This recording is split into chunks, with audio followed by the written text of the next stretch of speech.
Isang paraan para hanap-hanapin ka, habul-habulin ka ng mahal mo. Gawin nyo po ito. Ito po ay pinakamabisang araw, Tuesday at saka Friday. Gawin nyo lamang, kumuha ka ng isang malinis na papel. At pagkatapos, ito ay punit-punitin yung ganyan para yung enerhiya mula sa inyong katawan ay maa-absorb ng papel. Ganyan lamang. Nakarap ka sa gawing silangan ng mga bandang 6:30 hanggang alas 7 ng umaga. Pagka ito ay napunit-punit mo na ng ganyan, kumuha po kayo ng ballpen at isulat nyo po dito ang tunay na pangalan ng inyong karelasyon.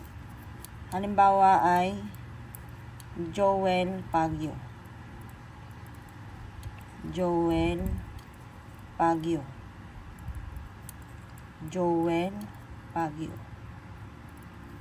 At pagkatapos, ito po ay tutupiin nyo.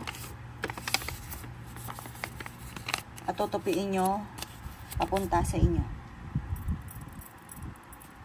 Sasabihin nyo po dito, ako lang iyong mamahalin, ako hahabol-habulin, at ako ang lagi mong iisipin. At pagkatapos, ilalagay nyo po ito dito sa tubig. Yan. At pagkatapos po nyan, kumuha po kayo ng bawang at ilagay nyo po ito sa tubig. Ito po ay gagawin po ninyo ng 7 araw na paglalagay sa ilalim ng inyong higaan or sa gilid ng inyong higaan. Gawin nyo ito pasikreto lamang dahil once may nakakaalam nito, may mga kumukontra, yung mga hindi naniwala, hindi naman lahat ay naniniwala sa ganito. Kaya isikreto nyo na lamang kapag gumawa ka ng ganito. Ito ay tatapon nyo lang makalipas ng 7 araw. Itapon nyo yung bawang at ganoon din po yung papel.